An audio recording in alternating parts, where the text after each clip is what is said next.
ఓం శ్రీ గురుభ్యో నమ. శ్రీ నిరవి టీవీ ప్రేక్షకులందరికీ నమస్కారం. మనం ఎందరో మహానుభావులతో సజ్జన సాంగత్యం చేస్తూ ఉన్నాం. ఈరోజు మరొక్కసారి మన అదృష్టం 108 సంవత్సరాల బాబాగా, అలాగే హిమాలయ యోగిగా, కుండలిని యోగిగా ప్రసిద్ధులైనటువంటి సంత్ సదానంద యోగి గారు, సంత్ సదానంద బాబా గారు మనతో ఉన్నారు. వారితో సజ్జన సాంగత్యం చేసే అదృష్టం మరొక్కసారి మనకి కలిగింది. వారిని అడిగి అద్భుతమైనటువంటి విషయాలని, అద్భుతమైనటువంటి జ్ఞానాన్ని మనం తెలుసుకుందాం. నమస్కారం బాబా. జై గురుదేవ్. బాబా గారు, ఇప్పుడు రేపు జనవరి నుంచి శివరాత్రి వరకు, సంక్రాంతి నుంచి శివరాత్రి వరకు ఈ కుంభమేళా అనేది జరుగుతుంది. అసలుకి కుంభమేళా అంటే ఏంటి? తోరపు బొజ్జతోను వంపు తొండంబుతోడను ఏకదంతంబుతోను మూషిక వాహనుండైన విఘ్ననాశకుడైన ఆ గణపతికి వందనములు. శరదిందు వికాసమందహాసం స్ఫురదిందీ వరలోచనాభిరామం అరవింద సమాన సుందరాస్యాం అరవిందాసన సుందరీం ఉపాస్మహే. నారాయణ సమారంభం శంకరాచార్య మధ్యమాం అస్మదాచార్య పర్యంతరాం వందే గురు పరంపరాం. ఓంకార పంజరసుఖీం ఉపనిషదుద్యానవనకీలికలకంఠీం ఆగమన విపినమయూరీం ఆర్యాం అంతర్విభావయే గౌరీం. మా గురుదేవులైన మహంతి హిమాలయ గిరిజీ మహారాజు వారి పాదపద్మములను మనసులో స్మరించుకొని నిర్వి ప్రేక్షకులకు పుష్కర స్నాన పుణ్యఫలము లభించుగాక అని కోరుకుంటూ, కుంభమేళ, కుంభము అంటే కలశము అని అర్థం, మేళ అంటే కలయిక, గుంపుగా చేరడము అని అర్థం. మీరు ఇక్కడ ఆశ్రమాలు అని ఎలా చెప్తారో మా దిక్కు అఖాడాలు అంటారు.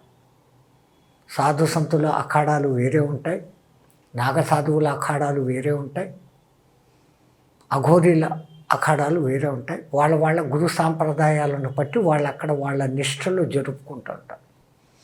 వీళ్ళందరూ ఈ కుంభమేళా సమయానికి వారి అఖాడాల తరఫు నుంచి కలశాలు తీసుకొని వస్తారు. ఆ పవిత్ర జలాలను మళ్ళీ వాళ్ళ ఆశ్రమాలకు తీసుకొని వెళ్ళేదానికి. ఒక విధంగా చెప్తే కుంభమేళా దానికి ఆ అర్థం. రెండో విధంగా చూస్తే మీరు స్వయం జ్యోతిష్కులు, చాంద్రయానము, సౌరమానము మీరు లెక్కలు తీస్తారు. బృహస్పతి యానం అనేది ఒకటి ఉంది, నక్షత్రయానం అనేది ఒకటి ఉంది, అది పరాకాష్ట. దాంట్లో ఈ బృహస్పతి 12 రాశులలో సంవత్సరానికి ఒక్కొక్క రాశిలో తిరుగుతూ ఉంటాడు. ఆయా రాశిలో బృహస్పతి ప్రవేశం చేసినప్పుడు ఆ నెల ఫలానా నదికి పుష్కరం అని చెప్పబడుతుంది. అది బృహస్పతి యానం ప్రకారం. ఇంకా అనేక కథల సమాహారం అయితేనే ఇది అర్థం వస్తుంది. పుష్కరుడు అనే ఒక ఆయన తపస్సు చేసి బ్రహ్మ ప్రత్యక్షమైతే, వరుణునికి నీళ్ల మీద ఎంత ఆధిపత్యం నువ్వు ఇచ్చావో నాకు కూడా ఆ ఆధిపత్యం ఇయ్యి అని అడిగినప్పుడు అది దొరకదు అంట. సరే, నువ్వు కమండలంలో విష్ణు పాదాలు కడిగిన నీళ్లు ఉన్నాయి కదా, అవి నాకు ఇయ్యి అని అడిగాడు. అది ఎట్టి పరిస్థితుల్లో ఈయనో. ఆయన మళ్ళీ ఘోరంగా తపస్సు చేశాడు. ఆ ఘోర తపస్సుకు ఇంకా తప్పనిసరిగా వరం ఇవ్వాల్సిందే. జగత్ సర్వం దైవాధీనం, తద్దైవం మంత్రాధీనం, తద్మంత్రం సాధకాధీనం, తస్మిన్ కారణ్యేవ సాధక సర్వోత్కృష్ట అంటారు కదా. ఇచ్చి తీరాలి వాళ్ళు. సరే అని ఒక ఒడంబడికుడికి వచ్చారు. బృహస్పతి ఏ రాశిలో ప్రవేశిస్తాడో ఆ సమయంలో నీకు 12 రోజుల అనుగ్రహం ఇస్తాను, నీ పేరు భూమి మీద స్థిరంగా ఉండేటట్లు దానికి పుష్కరాలు అనే పేరు ఇస్తాను, అక్కడ ఆ నదులలో స్నానం చేసిన వాళ్ళకు పుష్కలంగా పుణ్యం దొరుకుతుంది అన్న అర్థంతో జనాలు దీన్ని పాటిస్తారు అని బ్రహ్మ వరం ఇచ్చాడు. అది ఒక రకంగా. తర్వాత ఒకానొక కాలంలో గంగా సరస్వతిల మధ్య ఏదో సంవాదం జరిగింది. కోపంలో ఇద్దరు ఒకరినొకరు శపించుకున్నారు. నువ్వు నది అయిపోతూ కాక భూలోకంలో పడి ఉండు, ఆకాశ గంగగా ఉన్న నువ్వు భూమి మీదకి పడిపోతూగా కానీ సరస్వతమ్మ అనింది, నువ్వు కూడా నదిగా మారిపోగా కానీ గంగమ్మ అనింది. అప్పుడు సరస్వతీదేవి బ్రహ్మ దగ్గరికి వెళ్ళి, నాకు ఈ గతి ఏంటి, నేను నది అయిపోతే ఎట్లా? గంగ అంత ఉత్కృష్ట భూలోకంలో మరి నా ఉత్కృష్టత ఎట్లా ఉంటుంది అని అంటే, ప్రతి 2 నదులు కలిసే చోట నువ్వు అంతర్వాహినిగా ఉండేదవు కాక, తన్మూలంగా నీకున్న ప్రశస్తి ఏ నదికి లేకుండా పోగాక అని వరమిచ్చాడు. అంతటి ఆ ఉత్తమమైన సరస్వతి నది భౌగోళిక మార్పుల కారణం చేతను, యుగాలలో వచ్చే మార్పుల కారణంగాను అక్కడ లుప్తమైపోయాడు. ఇప్పుడు బద్రీ నుంచి ఒక 8 కిలోమీటర్లు మీరు ముందుకు వెళితే మానా అని వస్తుంది. మన అక్కడ మానా సరిహద్దు అంటారు, బార్డరు. అక్కడ నిజమైన సరస్వతి ఉద్భవస్థానం. ఎట్లయితే గోముఖ్ దగ్గర గంగమ్మను అట్ట ఉద్భవస్థానం.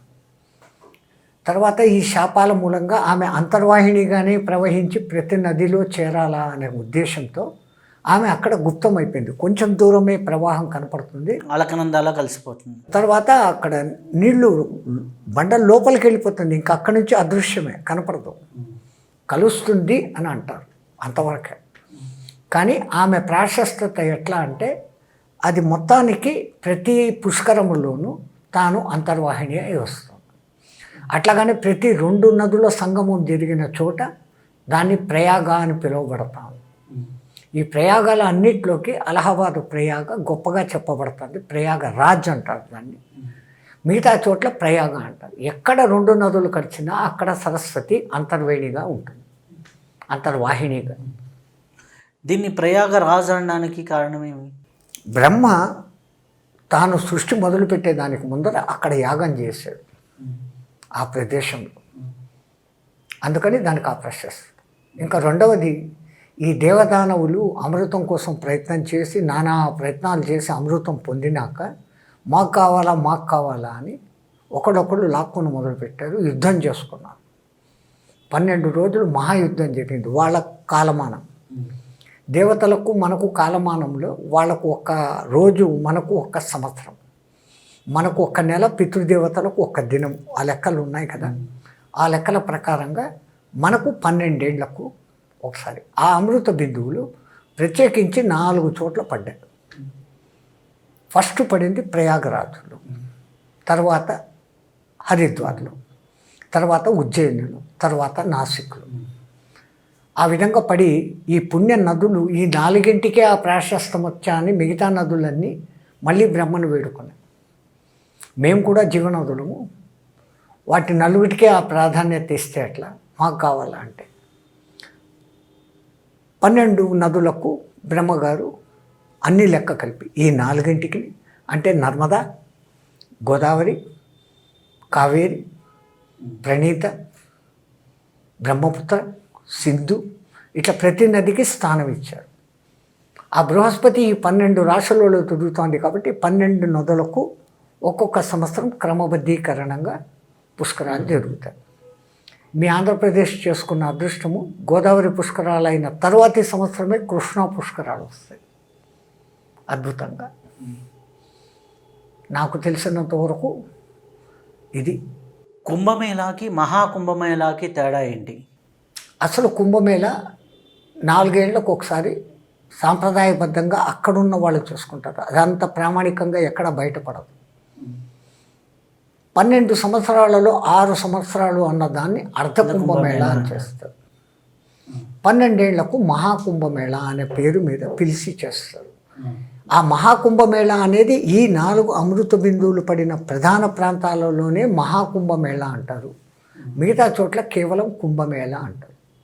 మళ్ళీ దీంట్లో ఆ పరమాత్ముని కటాక్షం మీ ఆంధ్రాలో మట్టుకు గోదావరికి ఆది పుష్కరాలు, అంత్య పుష్కరాలు అని 12, 24 రోజులు. ఒక్క మహాప్రయాగరాజ్కు 45 రోజులు. ఆ తర్వాత 24 రోజులు చేయబడేది గోదావరి పుష్కరాలు. ఎందుకంటే గంగా ఈ గోదావరి 2 శివుని జటాజూటం నుంచి వచ్చినట్టువే. అయితే శివుడి జటాజూటం నుంచి గోదావరి వచ్చింది, గంగా వచ్చింది.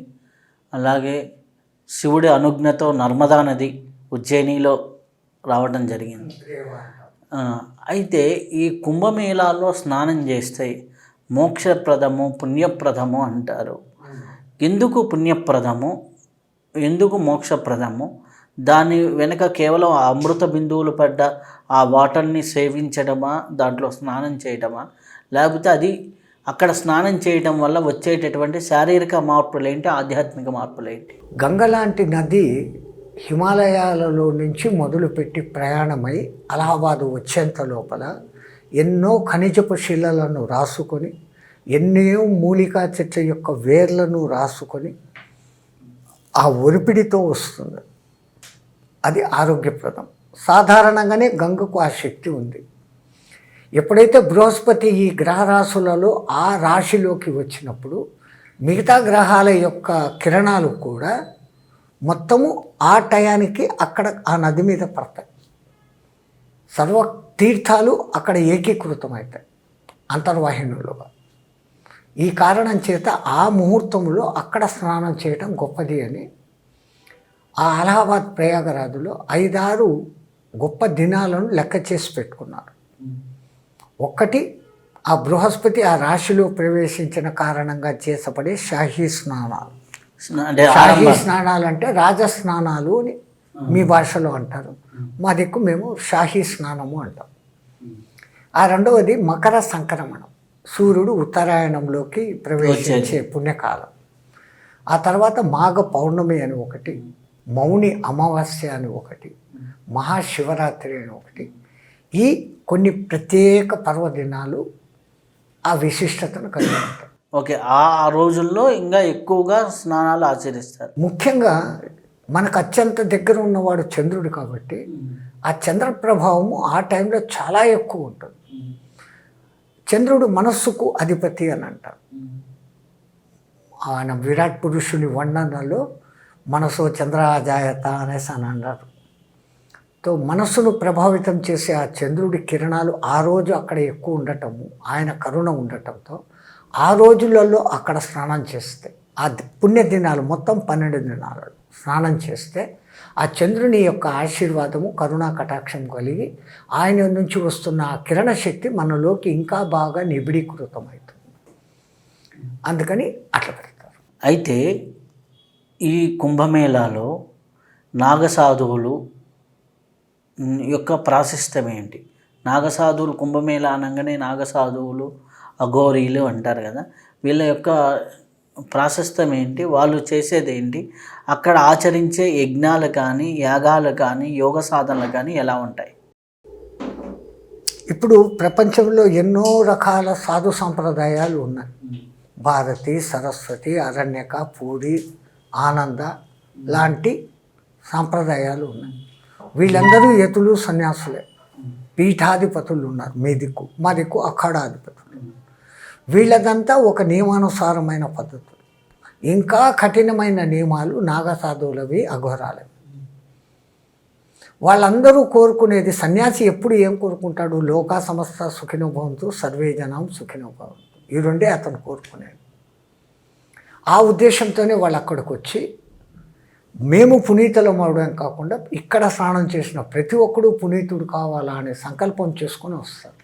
సామాన్యంగా మా సన్యాసులం అందరము కనపడతాం, వస్తాం, పోతాం.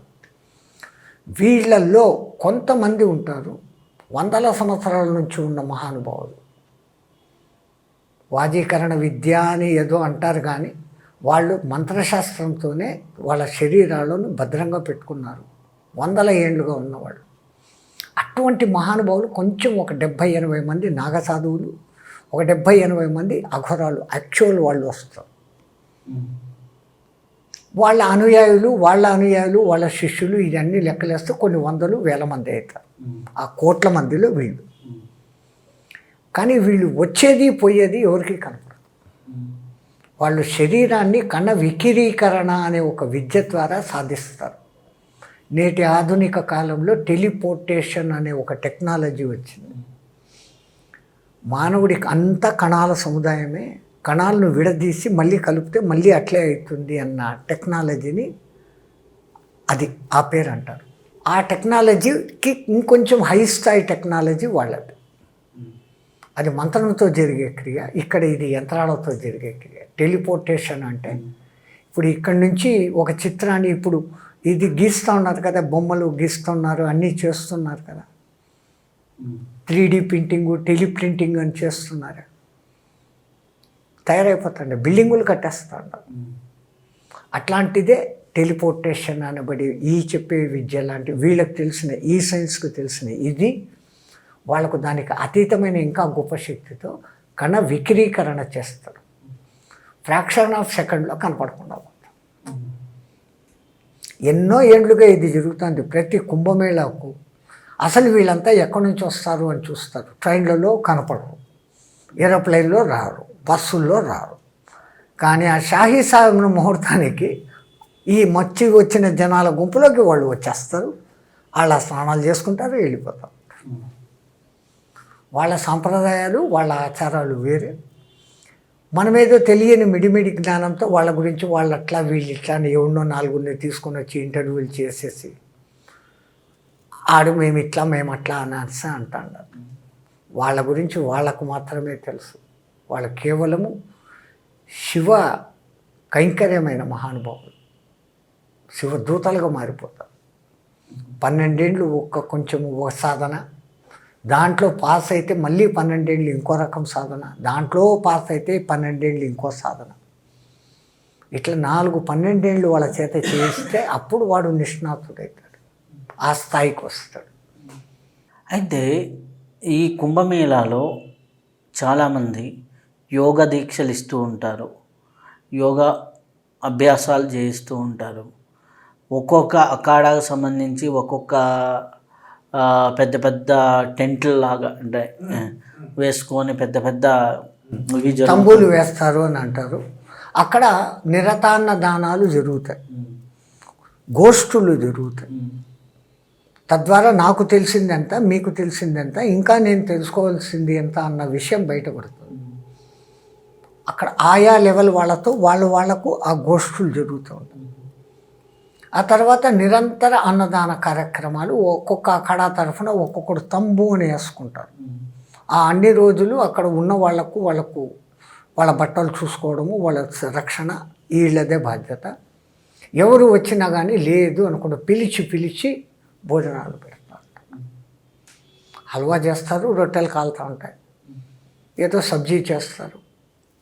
బస్ ఆనందకరమైనటువంటి తృప్తికరమైన ఈ క్షుత్తు అనబడేటువంటి ఈ తాత్కాలిక ఆకలిని తీరిస్తే ఆడు మానవుడు తృప్తి. నిజంగా దానాలన్నింటిలోకి అన్నదానం గొప్పది అని అంటున్నారంటే, ఇప్పుడు మీరు భోజనం పెట్టారు, మధ్యాహ్నం పెట్టారు, మళ్ళా నాకు రాత్రికి ఆకలి అవుతుంది, రాత్రి కూడా పెట్టారు, మళ్ళీ పొద్దున అడుగుతుంది, ఇది దానికి అంతు లేదు. కానీ ఆ తాత్కాలిక ఉపశమనం కలుగుతుంది. ఆకలితోనే మానవుడు తప్పులు చేసేదానికి కారణం. ఆ ఆకలిని తీర్చుకునేకి తప్పులు చేస్తాడు. ఆ తప్పు జరగకుండా వానికి తాత్కాలికంగా అది పెట్టినప్పుడు వాని ఆత్మారాముడు తృప్తి చెందుతాడు. ఆ ఉద్దేశంతో అన్నదానం చేస్తాడు. అన్నదానం కన్నా గొప్పది జ్ఞానదానం. వస్త్రదానం చేస్తే 6 నెలలకు చినిగిపోతుంది. అన్నదానం 6 గంటలే ఉంటుంది, వస్త్రదానం 6 నెలలు ఉంటుంది. జ్ఞానదానం చేస్తే వాని జీవితాంతం ఉంటుంది. ఇప్పుడు మన ఇంటర్వ్యూల్లో చేసేది అదే ప్రయత్నం, చిన్న ప్రయత్నం. జ్ఞానదానం కాదు, జ్ఞానం పంచుకోవడం అనుకోవాలి. దానం కంటే పంచుకోవడం.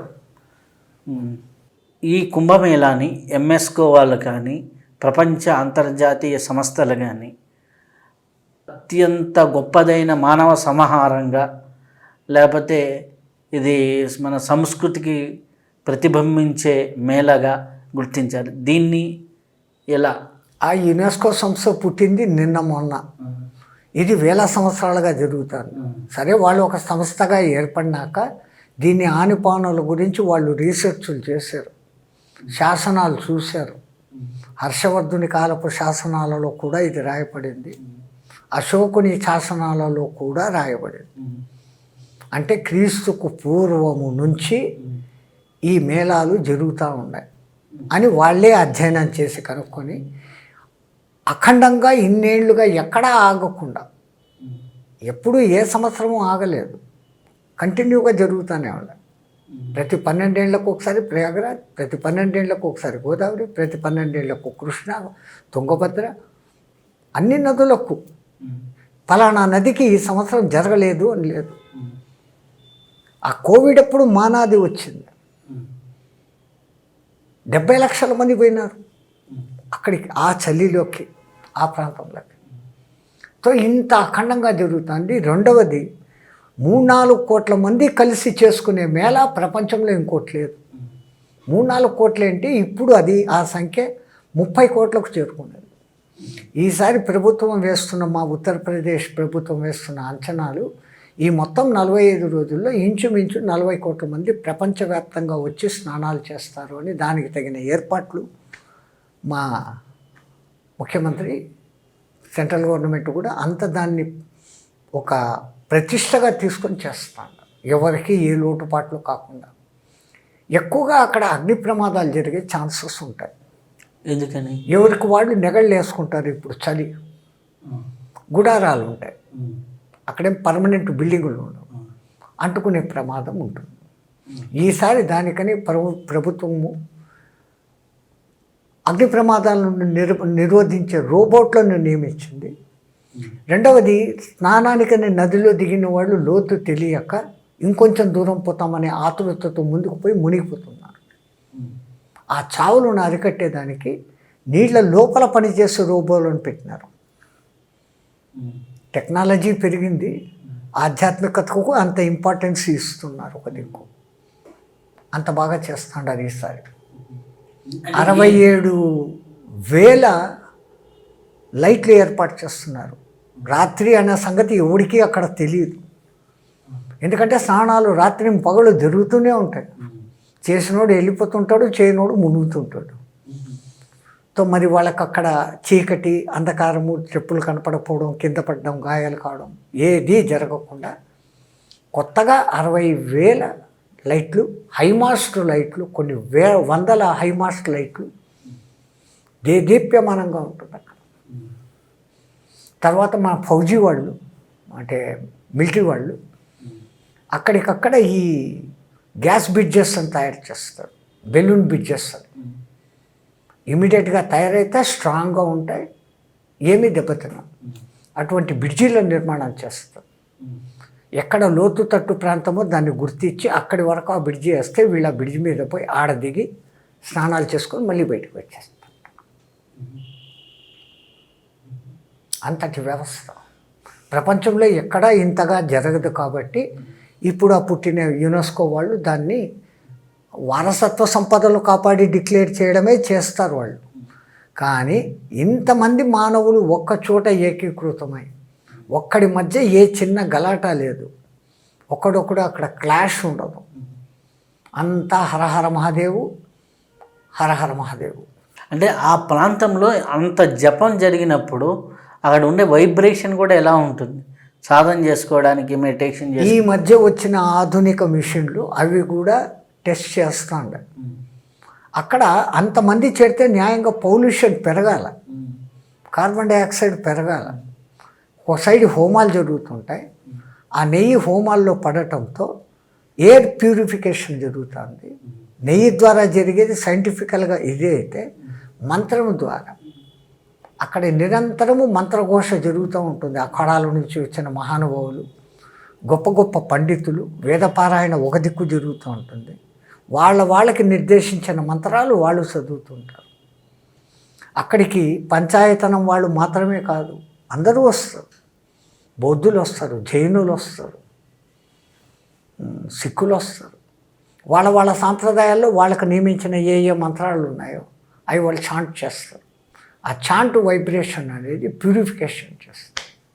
అయితే ఈసారి కుంభమేళాకి వెళ్ళాలనుకున్న వాళ్ళు మన ప్రాంతం నుంచి, ముఖ్యంగా ఈ ఆంధ్ర తెలంగాణ ప్రాంతం నుంచి తీసుకోవాల్సినటువంటి జాగ్రత్తలు ఎలా ఉండాలి? అసలుకి ఏ విధంగా వాళ్ళు ప్రిపేర్ అయ్యి వెళ్తే మంచిది? పరమాత్ముడు అంత దూరం పోవాల్సిన అవసరం లేకుండానే మీ తెలంగాణ ప్రజలకు ఒక అద్భుత వరం ఇచ్చాడు. కాళేశ్వరం అని మీకు ఆంధ్రాలో ఉంది. ప్రణీత, గోదావరి అక్కడ కలుస్తాయి. నేను ఇంతకుముందు చెప్పాను, ఎక్కడ 2 నదులు కలుస్తాయో సరస్వతి మాత అక్కడ అంతర్వేణిగా ఉంటుంది. కాబట్టి తెలంగాణ ప్రభుత్వం కూడా ఇప్పుడు శ్రద్ధ తీసుకొని అక్కడికి పోలేని వాళ్ళు ఇక్కడ చేసిన అదే పుణ్యము, అది కూడా త్రివేణి సంగమమే. ఎందుకంటే సరస్వతి ఎప్పటికీ అంతర్వాణి. అక్కడ 2 నదుల సంగమం జరుగుతుంది. అక్కడ ఇది చేసుకోవచ్చు అని వాళ్ళు డిక్లేర్ చేస్తున్నారు. ఆ క్షేత్రం కూడా అంత గొప్పది. యముడు శివుడు 2 ఒకే పానపట్టం మీద 2 లింగాల రూపంలో ఉంటారు. కాళేశ్వర లింగము, అమృతేశ్వర లింగము. ఆ అమృతేశ్వర లింగానికి పైన 2 కన్నాలు ఉంటాయి. మీరు పంచామృతాలు పోసిన, అభిషేక జలం పోసిన అది వెళ్ళిపోతూనే ఉంటుంది. ఆ కన్నాల ద్వారా పోయి అంతర్వాహినిగా ప్రవహించి ఈ ప్రణీత గోదావరి ఎక్కడ కలుస్తున్నాయో అక్కడికి పోతాయి అన్నీ. అంతటి ప్రాశస్తం. ఇంకా కూర్మనాథుడు అనేది మీకు ఆంధ్రాలో ఒక చోట శ్రీకూర్మం అనే క్షేత్రం ఉంది. మత్స్యావతారానికి ఎక్కడా లేదు.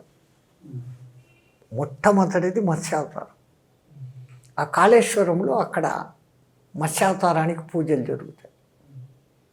కాబట్టి మీరు అక్కడికే పోయి అన్ని కోట్ల మందిలో ఆ ఇబ్బంది పడాల్సిన పని లేదు. అక్కడికి పోయినోళ్ళు నాకు వసతులు ఏంటి, నేను ఎక్కడ ఉండాలా, నాకు అన్నం ఎక్కడ అని చూడాల్సిన పనిలే. అన్నం అయితే దొరికేస్తుంది. ఎక్కడ పడుకున్నా కానీ మీది ఏమీ పోకుండా పోలీస్ ప్రొటెక్షను, హోమ్ గార్డ్స్ వీళ్ళ రక్షణ ఉంటుంది. ఏ భయము అక్కడ లేదు. ఎక్కడ జగ దొరికితే అక్కడ 4 గుంపుగా పడుకొని నిద్రపోవడమే. లేస్తే రండి భోంచేయండి అని చెప్పేవాళ్ళే తప్ప మీకు తిండి గురించిన చింత లేదు.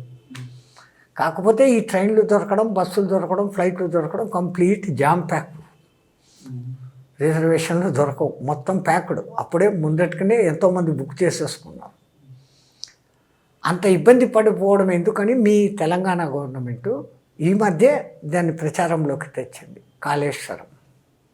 అయితే ఈ కుంభమేళాకి, ఈ కుంభమేళా ఒక విశేషానికి ఇంత ప్రాశస్త్యం ఉంది కదా, ఇది ఎన్ని యుగాల నుంచి జరుగుతుంది? ఈ కలియుగంలోనైనా ఇంకా పూర్వయుగాల్లో కూడా? ప్రతి యుగంలో, కలియుగంలో ఇది ఇట్లే జరుగుతూ ఉంటుంది.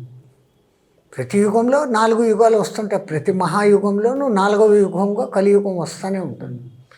కలియుగంలో ఈ విధమైనటువంటి వ్యవస్థ.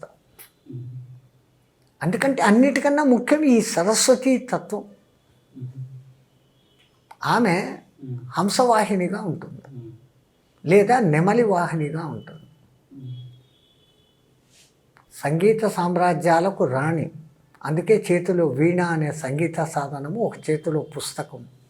జపానికి సంకేతమైన జపమాల, కమండలు 4 చేతుల్లో పట్టుకొని ఆ తల్లి ఉంటుంది. ఎంత బాగా పెట్టారు. హంసవాహనం, సోహం హంస, హంస సోహం అనేటువంటి సదా హంస జపం మనకు జరుగుతుంది. దాన్ని అజపగాయత్రి అని మీరు అంటారు. హంసకు పాలను నీళ్లను వేరు చేసే లక్షణం ఉంది అంట. అట్లా జ్ఞానంలో అజ్ఞానాన్ని తీసే సుజ్ఞానాన్ని తీసుకో అని చెప్పేదానికి ఆ తల్లి హంసవాహనగా ఉంది. ఒక్కొక్కసారి నెమలి వాహనంగా ఉంటుంది. 7 వర్ణాలతో ఉండేది సప్తజిహ్వుడైనటువంటి అగ్నికి ప్రతీక. అగ్ని సర్వభట్టారం. జ్ఞానం ఒక్కసారి సరస్వతి నుంచి మనకు దొరికితే అగ్నిలో పడినట్లు అజ్ఞానం అనేది నశించిపోతుంది అనేదానికి ఆ తల్లి సూచన. సరస్వతి అనే ఆ నదికి వెనకల అసలు సరస్వతికి ఇంత లింక్ ఉంది. కాబట్టి ఆ ప్రశస్తత ఈ యుగంలో ఫలానా చోటు నుంచి మొదలైంది అని చెప్పేదానికి లేదు. వేల సంవత్సరాల కింద నుంచి, క్రీస్తు పూర్వం అశోకుని కాలం కన్నా ముందు నుంచి, బిందుసారుని కాలంలోనూ చేశాడు అశోకుని తండ్రి. మౌర్యుడు, చంద్రగుప్త మౌర్యుడు, వీళ్ళందరూ కూడా చేశారు. చాలా సంతోషం స్వామీజీ. చాలా అద్భుతమైన విషయాలు కుంభమేళా గురించి. అంతా మా గురు కటాక్షం, అంతా మా గురు కటాక్షం. జై గురుదేవ్. మాతో పంచుకున్నందుకు చాలా చాలా కృతజ్ఞతలు. నిర్వీ ప్రేక్షకులందరికీ ఆ పుష్కర స్నాన పుణ్యము లభించుగాక. జయ శ్రీమన్నారాయణ. చాలా అద్భుతమైనటువంటి విషయాల్ని సంత సదానందగిరి బాబా గారి దగ్గర నుంచి మనం తెలుసుకున్నాం. మరొక్కసారి మరొక అంశంతో కలుసుకుందాం. అంతవరకు సెలవు. నమస్కారం. క్రియాయోగము ఏ ఏజ్ నుంచి మనం నేర్చుకోవచ్చు? మా పద్ధతుల ప్రకారం క్రియాయోగం చేసేటప్పుడు మన వెన్నెముకలో హోమం జరుగుతుంది. శ్వాసకి కర్మకి ఉన్న సంబంధం ఏంటి? శ్వాస చేయటం ద్వారా కర్మ ఎలా నశిస్తుంది? మనం చేసిన గత చెడ్డ కర్మ ఎప్పుడైతే ఒక క్రియ సరిగా చేస్తే అసలు సచ్చిత్తానందం అంటే ఏంటి, అది దాని స్వరూపం ఎలా ఉంటుంది? ఆ ప్రశ్నకి జవాబు తైత్రేయ ఉపనిషత్తు చెప్తుంది. క్రియాయోగానికి ముందర ఈ ఓంకార ధ్యానం అని, మెడిటేషన్ అని ఇట్లా నేర్పిస్తారు అన్నారు. మనం క్రియాయోగం ద్వారా తీసుకున్న ఎక్కువ ఆక్సిజన్ క్రియాయోగం అంటే ఏంటి? భగవత్ ప్రాప్తికి, ఆత్మ సాక్షాత్కారానికి ఉపయోగపడే సాధనమే